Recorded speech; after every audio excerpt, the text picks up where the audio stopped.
오늘이 종려주일이라고 이렇게 이야기를 합니다.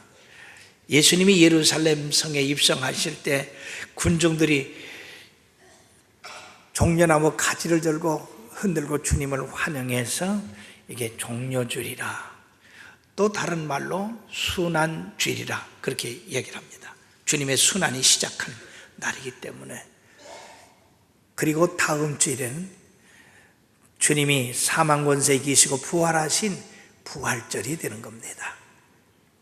오늘 본문은 예수님께서 예루살렘에 입성하신 후에 십자가에 달리시기 전 그의 사랑하는 제자들과 함께 만찬을 나누시고 제자들의 발을 씻기신 후에 주님께서 이 세상을 떠나가실 것에 대해서 말씀을 드렸습니다. 자, 제자들은 왜 주님이 세상을 떠나시는가, 어디로 가시는가, 이거에 대해서 의문을 품게 됐던 것입니다. 그러나 주님께서 오늘 이 33절에도 너희들이 내가 가는 곳을 알지 못하고 따라오지도 못하리라고 이렇게 말씀했어요. 이에 베드로가 주여 어디로 가시나이까? 예수님께서 내가 가는 곳에 네가 지금은 따라올 수 없으나 후에는 따라오리라 라고 말씀했습니다. 베드로가 주님을 얼마나 사랑하고 그리고 그 사랑하는 결심을 주님 앞에 고백을 했지만은 주님께서는 그의 연약함을 보시고 그리고 예언을 하시기를 네가 오늘 닭 울기 전에 3번 나를 부인하리라. 베드로의 고백과는 전혀 다른 그러한 대조되는 말씀을 하셨습니다. 사랑하는 여러분, 우리는 이 말씀 가운데서 얻어야 할 교훈이 많이 있습니다.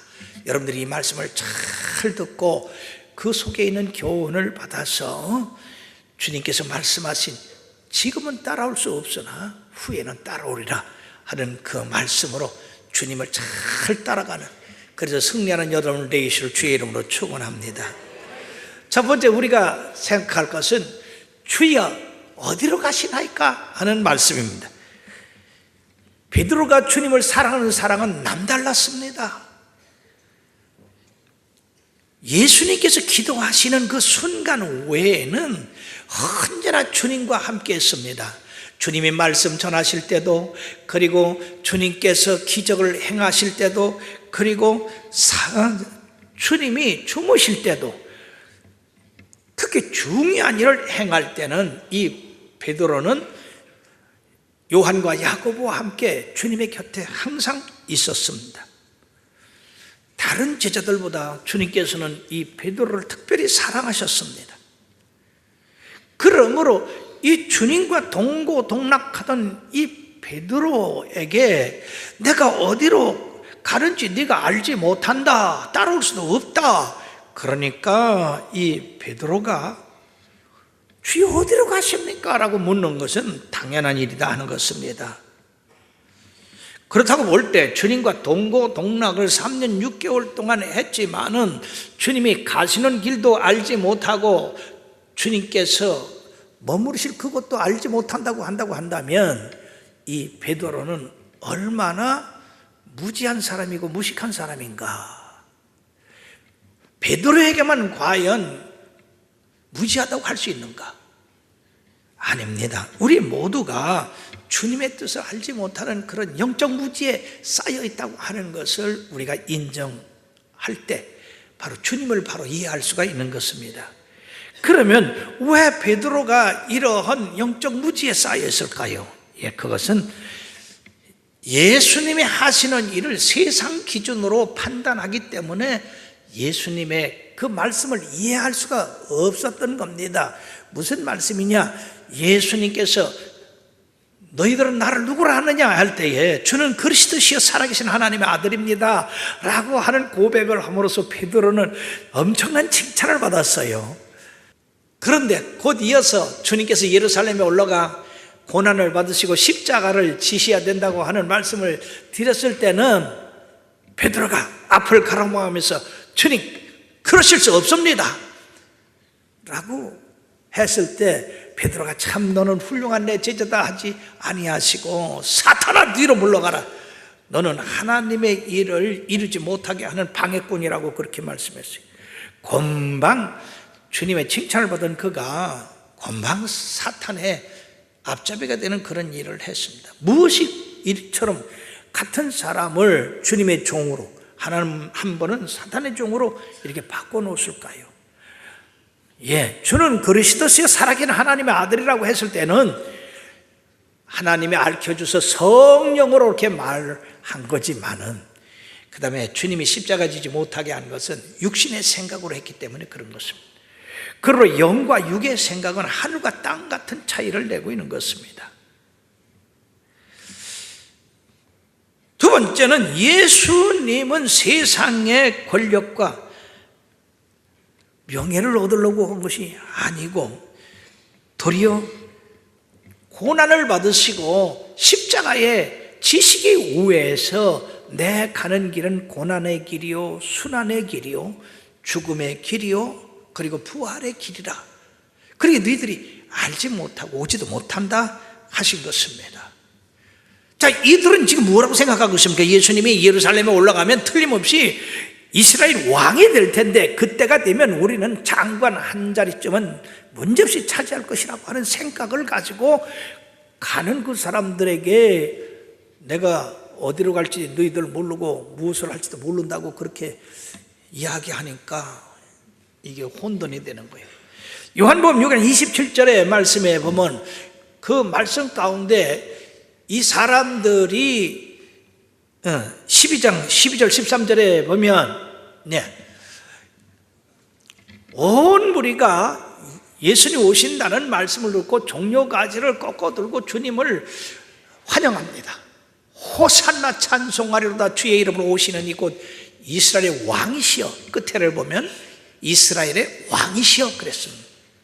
이스라엘 왕이 되면 자기들은 어떻게 되겠어요? 주님 따른 그들은 어떻게 되겠어요? 주님 따른 그들은 틀림없이 총리 대신이나 장관이나 그리고 귀한 그런 자리를 얻을 거 아니겠어요? 그렇게 생각한 그들이 주님이 어디로 가시는지 모른다니까 당황할 수밖에 없는 것입니다. 그러므로 사랑하는 성도 여러분들이요, 우리가 육신의 생각을 가지고 있는 이상에는 우리 주님의 그 길을 알지도 못하고 따라가지도 못한다 하는 것입니다. 그러므로 우리가 항상 세상 것을 기준한다든지 내 생각을 기준하고 예수 그리스도의 말씀을 판단해서는 안 됩니다. 교회를 세상 기준으로 내 생각으로 판단해서 말해서는 안 된다는 얘기입니다. 세상 사람들이 교회를 올바로 판단하겠습니까?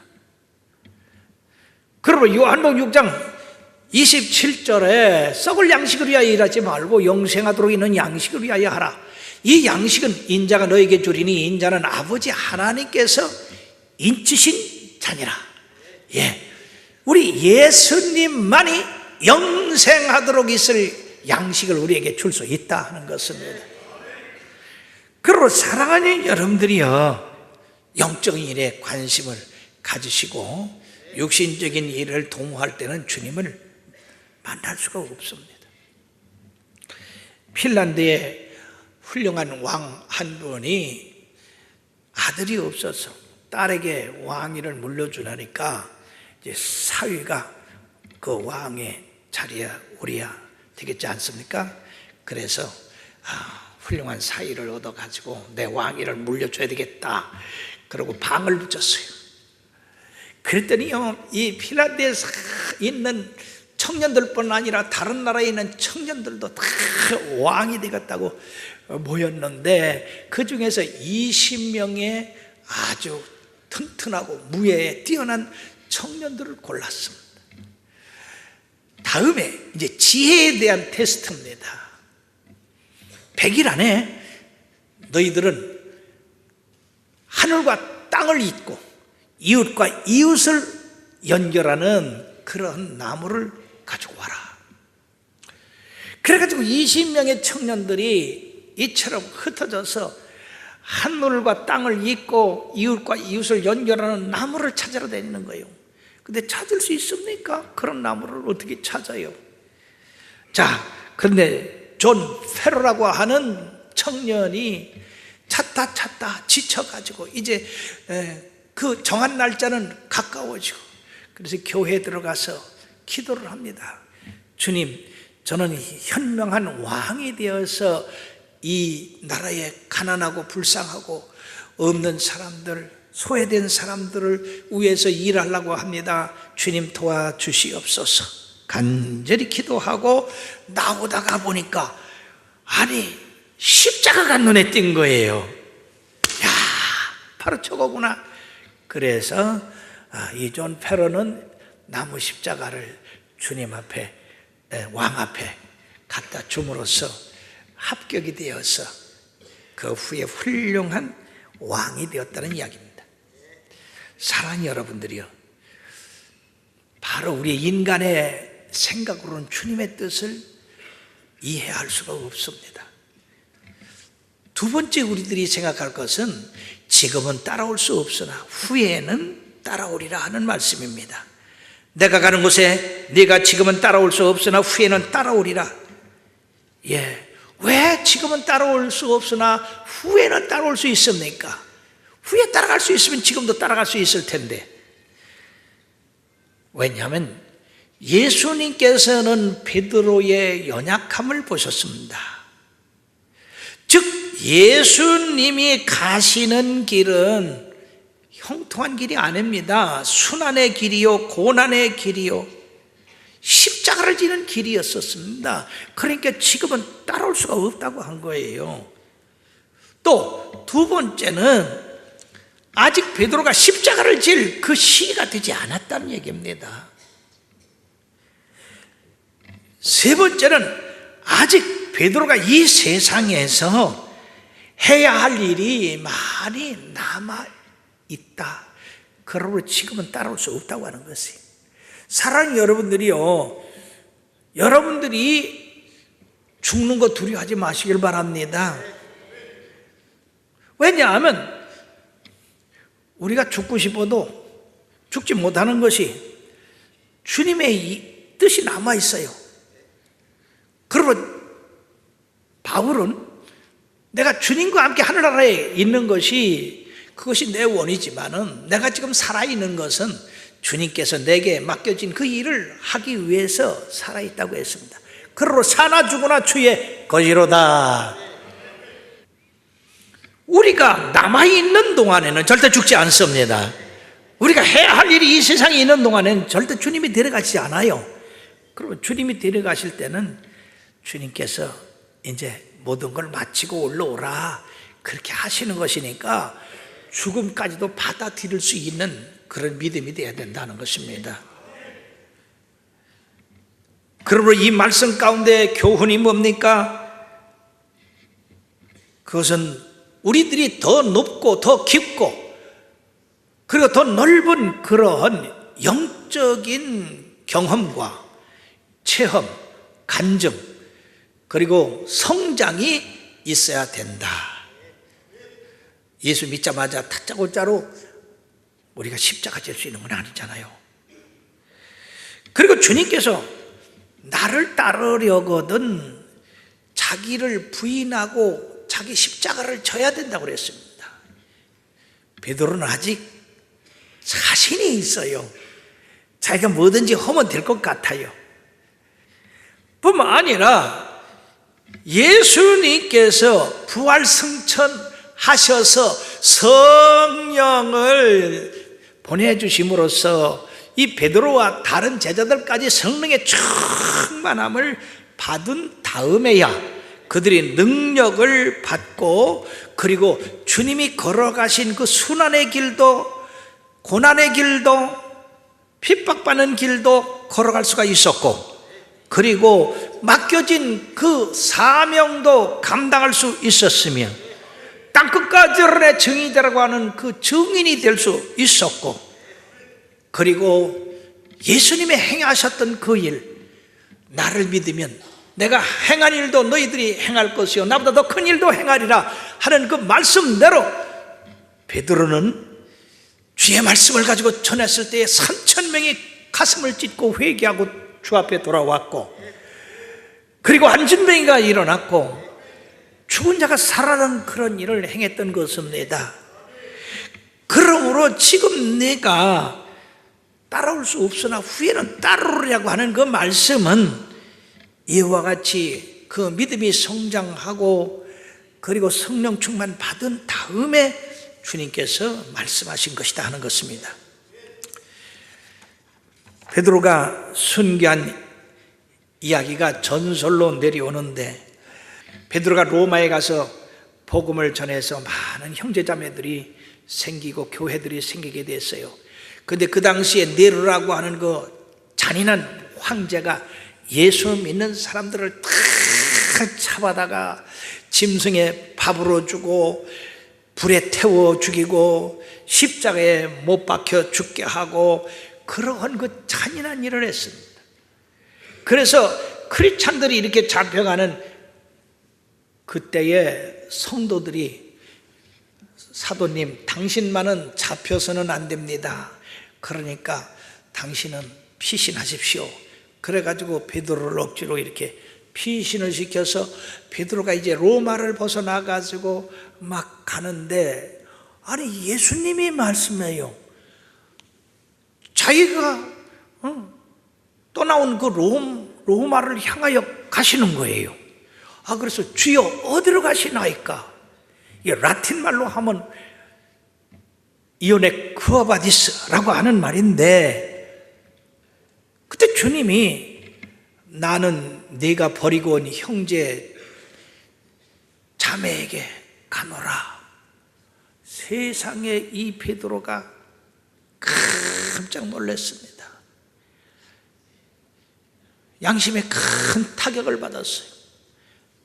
자기는 살고자 로마를 빠져나왔는데 우리 주님은 짐승에 찢겨 죽이고 불에 타 죽고 십자가에 못 박혀 죽는 그 형제 자매들을 향하여 가신다는 겁니다. 그때 베드로는 나이가 많았기 때문에 가져가던 지팡이를 그 자리에다 꼽아놓고 다시 로마를 향하여 갑니다. 그리고 형제 자매들과 함께 십자가에 매달려 순교하게 되는데, 그때 십자가에 달리게 된 이 베드로가 집행관한테 뭐라고 그러냐? 나를 거꾸로 십자가에 매다십시오. 내가 어찌 주님과 똑같은 모양으로 십자가를 지겠습니까?